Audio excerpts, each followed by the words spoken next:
Bismillahirrahmanirrahim. Assalamu alaikum warahmatullahi wabarakatuh. Dear students, this is our general science lecture. Open your science books. Today we will start chapter number 2, page number 20, microorganisms. What are microorganisms? Micro कहते हैं small को और organisms कहते हैं जानदार को. ऐसे छोटे जानदार जो कि हम अपनी आम आंख से नहीं देख सकते उन्हें माइक्रो ऑर्गेनिजम्स कहा जाता है, यानी बहुत ज़्यादा छोटे जानदार. Let's start our reading from page number 21. You must have observed dust particles in the beam of light that enters our dark room. Have you ever thought that our eyes can not see very tiny objects. आपने एक अंधेरे कमरे में दाखिल होती हुई रोशनी की धार में मौजूद मट्टी के ज़र्रात को ज़रूर मुशाहिदा किया होगा. क्या आपने कभी सोचा कि हमारी आंखें बहुत छोटे ज़र्रात को, बहुत छोटे ऑब्जेक्ट्स को देख नहीं सकती. There are a lot of organisms present in our environment that we can not see with our eyes. हमारे माहौल में बहुत से ऐसे जानदार मौजूद हैं जिन्हें हम अपनी आम आंख से नहीं देख सकते. To see such things we need a special instrument called microscope. इन चीज़ों को देखने के लिए हमें एक ख़ास आले की ज़रूरत होती है जिसे माइक्रोस्कोप कहा जाता है. The objects that cannot be seen by human eyes are visible as large and clear objects under the microscope. ऐसे ऑब्जेक्ट्स जिन्हें हम अपनी आम इंसानी आंख से नहीं देख सकते वो माइक्रोस्कोप के नीचे बड़े और वाज़े ऑब्जेक्ट के तौर पर देखे जा सकते हैं. Let's start our activity. Activity 2.1. You have to perform this activity in your home. To make a simple microscope you will need a plastic cup, thin plastic sheet, rubber band, scissors and water. With the help of scissors, make a hole at the base of the plastic cup so that you may put any tiny object into it. Put the thin plastic sheet over the cup and tie it properly with a rubber band. Put a drop of water over the plastic sheet. Put any tiny object at the base of the cup and observe it. You will see the object many times larger. हम एक simple microscope को खुद भी बना सकते हैं. ऐसा करने के लिए आपको कुछ अशिया की ज़रूरत होगी. इसके बाद हमने प्लास्टिक के कप के पैंदे पर एक सुराख करना है सीजर की मदद से और उसको ऊपर वाली साइड पर थिन प्लास्टिक शीट से कवर कर देना है. जब हम प्लास्टिक शीट के ऊपर पानी का एक कतरा डालेंगे या small amount of water add करेंगे और इसी प्लास्टिक कप के पैंदे पर कोई ऑब्जेक्ट को रखेंगे और इस पानी की मदद से जब हम उस ऑब्जेक्ट को देखेंगे तो वो ऑब्जेक्ट हमें बहुत ज़्यादा दफ़ा बड़ा नज़र आएगा. तो बिल्कुल इसी उसूल पर माइक्रोस्कोप काम करती है. माइक्रोस्कोप में इस वाटर की जगह पर कुछ लेंसेज मौजूद होते हैं और इसी तरह से हम माइक्रोस्कोप की स्टेज पर उसके पैंदे पर अपना ऑब्जेक्ट रखते हैं और इस लेंस की मदद से हम उस ऑब्जेक्ट्स को काफ़ी गुना बड़ा करके देख सकते हैं. Microorganisms are those tiny organisms, वो तमाम छोटे जानदार that can not only be seen under a microscope are called microorganisms. वो तमाम छोटे जानदार जो कि सिर्फ माइक्रोस्कोप की मदद से देखे जा सकते हैं उन्हें माइक्रो ऑर्गेनिजम्स कहा जाता है. These are present everywhere in our surroundings. ये हमारे माहौल में हर जगह मौजूद हैं. Here are different kinds of microorganisms. All these microorganisms can only be seen with the help of the microscope. Now we will study about the different groups of microorganisms. There are many types of microorganisms. They are divided into various groups on the basis of their size, structure and need of food. Micro organisms को उनके size की बुनियाद पर, उनकी साख्त की बुनियाद पर और उनके खाने की ज़रूरत की बुनियाद पर डिफरेंट ग्रुप्स में तकसीम किया जाता है. लेकिन माइक्रो ऑर्गेनिजम्स के दो बड़े ग्रुप्स हैं, दो मेन ग्रुप्स हैं, viruses and bacteria. Some fungi are very small and they are also included in micro organisms. कुछ फंजाई जो कि बहुत ज़्यादा छोटे होते हैं, उन्हें भी माइक्रो ऑर्गेनिजम्स की कैटेगरी में शामिल किया जाता है। तो फर्स्ट ग्रुप है virus. Viruses are very tiny infectious particles. Actually जो वायरसेस हैं ये इन्फेक्शियस पार्टिकल्स होते हैं, बीमारियां फैलाने वाले ज़र्रात होते हैं। ये आमतौर पर तो खुद को रिप्रोड्यूस नहीं कर सकते, लेकिन जब किसी जानदार चीज़ों में ये दाखिल हो जाते हैं तो ये अपनी ग्रोथ करना शुरू कर देते हैं, यानी फिर ये अपनी रिप्रोडक्शन स्टार्ट कर देते हैं। एक वायरस से 2 वायरस और 2 से 4, 4 से 8, इस तरह से ये अपनी तादाद को बढ़ा सकते हैं। They are the link between living and non living things, यानी अगर ये नॉन लिविंग थिंग्स पर मौजूद होंगे तो ये खुद को रिप्रोड्यूस नहीं कर सकेंगे, लेकिन जैसे ही ये लिविंग ऑर्गेनिज्म में एंटर होते हैं इनकी रिप्रोडक्शन स्टार्ट हो जाती है। यही वजह है कि कोविड-19 नॉन लिविंग थिंग्स पर ग्रो नहीं करता। इसीलिए कहा जाता है कि आप अपने कपड़ों को जब बाहर से आएं तो कुछ देर के लिए, कुछ घंटों के लिए रख दें, उनको मत छुएं, ताकि वो जो वायरस है उसमें खुद ही कुछ घंटों के बाद डेड हो जाए। Out of the body of organisms they are non living, यानी कि जिंदा जानदार के जिस्म के बगैर ये बेजान हो जाते हैं, नॉन लिविंग होते हैं। They are very harmful to living organisms, ये जिंदा जानदारों के लिए बहुत नुकसानदेह हैं। They cause diseases in human beings, animals and plants. For example they cause hepatitis. Hepatitis is actually liver inflammation, polio, कोविड-19 एंड फ्लू इन ह्यूमन्स। ये इंसानों, पौधों और जानवरों में मुख्तलिफ तरह की बीमारियां पैदा करते हैं, जिनमें हेपेटाइटिस, पोलियो, कोविड-19 और फ्लू शामिल हैं। Next we will start bacteria. Bacteria are single celled organisms. Bacteria ऐसे ऑर्गेनिजम्स हैं जो कि एक सेल पर मुश्तमिल होते हैं।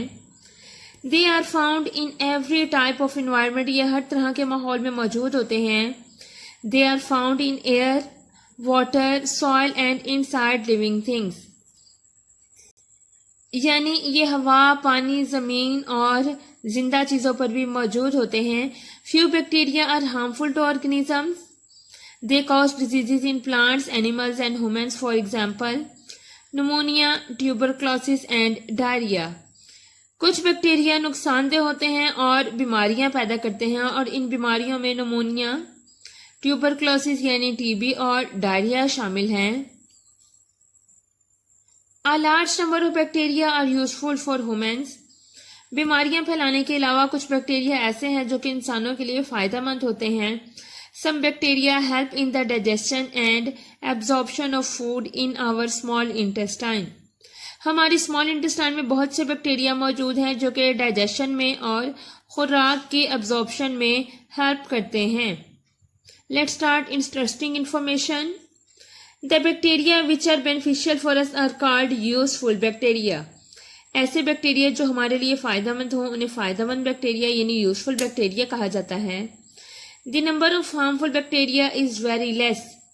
नुकसानदेह बैक्टीरिया की तादाद बहुत कम है। The number of bacteria in your body is more than the cells of your body. The number of bacteria in a small spoon of soil is almost equal to the number of people living in the continent Africa. हमारी body में bacteria हमारी body में sales से ज़्यादा मौजूद हैं, यानी अगर हमारी बॉडी में ट्रिलियंस ऑफ सेल्स मौजूद हैं तो ट्रिलियन से ज़्यादा बैक्टीरिया भी हमारी बॉडी में मौजूद हैं। इसी तरह से अगर हम एक छोटे चम्मच में मट्टी लेंगे तो उस मट्टी में मौजूद बैक्टीरिया बरे आज़म अफ्रीका में रहने वाले लोगों के बराबर है। यानी कॉन्टिनेंट अफ्रीका एक छोटा सा कॉन्टिनेंट है जिसमें बहुत ज़्यादा लोग मौजूद हैं। अगर हम एक चम्मच में मट्टी लेंगे तो उसमें मौजूद बैक्टीरिया उस बरे आज़म में रहने वाले लोगों के बराबर होंगे। इट मीन्स कि बैक्टीरिया हमारे इर्द गिर्द और हमारी बॉडी में बहुत ज़्यादा तादाद में मौजूद हैं। On the basis of shape bacteria are divided into 3 types. Bacteria को उसकी शेप की बुनियाद पर 3 टाइप्स में डिवाइड किया गया है, round, rod shaped and spherical. These are some shapes of round bacteria, rod shaped bacteria and spiral bacteria. Fungi are simple organisms that are neither like plants nor like animals in their characteristics. Fungi ऐसे सादा जानदार हैं जो कि अपनी खसूसियात में ना ही पौधों की तरह हैं और ना ही जानवरों की तरह. They can not make their own food, वो अपनी खुराक खुद नहीं बना सकते. They often grow on dead organisms और डिकेइंग मैटर, ये मुर्दा जानदार हैं. दे decompose dead matter into simple materials, ये मुर्दा मादे को तोड़ फोड़ करके सादा मादे में तब्दील कर देते हैं. They then absorb these simple materials as their food. Decomposition के बाद जो मटेरियल ऑब्टेन होता है फिर ये उसको अपनी बॉडी में एब्जॉर्ब कर लेते हैं और उसको खुराक के तौर पर इस्तेमाल करते हैं. Some fungi obtain their food from living plants and animals and cause diseases in them. कुछ बैक्टीरिया अपनी खुराक जिंदा पौधों और जानवरों से हासिल करते हैं और इन्हें बीमारियां इनमें पैदा करते हैं. For example ringworm and athlete sweets are human diseases due to fungi.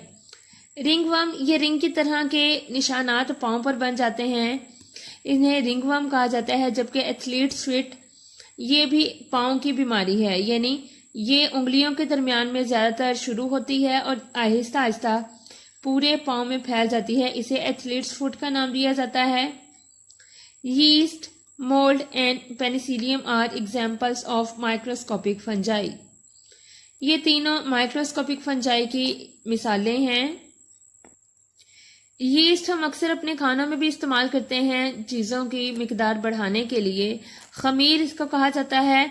Mould, फफूंदी, अक्सर हमने अपने फलों पर देखा होगा कि सफ़ेद रंग की या सब्ज रंग की कोई चीज़ बन जाती है, उसे मोल्ड का नाम दिया जाता है.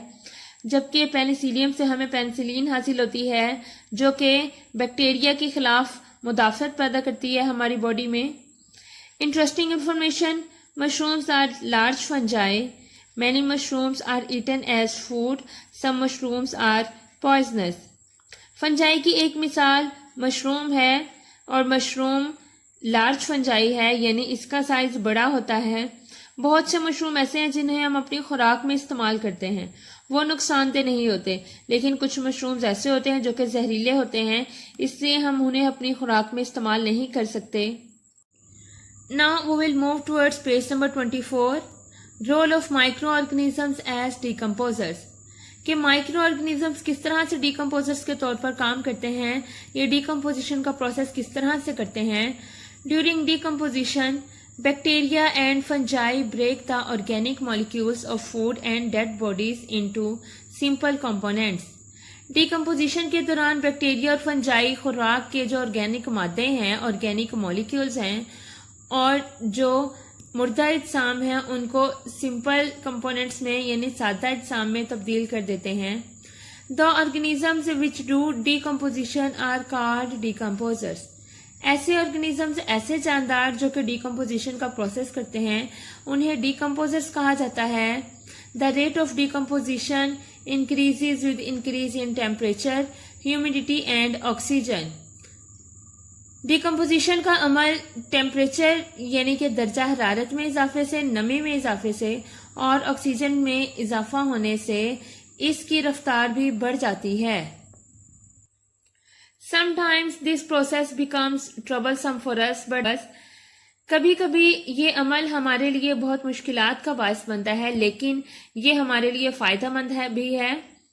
यूजफुल इफेक्ट्स ऑफ डिकम्पोजिशन, यानी कि डिकम्पोजिशन के क्या क्या हमें फ़ायदे होते हैं. By decomposition the complex matter present in the dead bodies of plant and animals breaks into simple components. Decomposition के अमल से जो मुर्दा अजसाम के पौधे और जानवर हैं वो सादा अजसाम में तब्दील हो जाते हैं.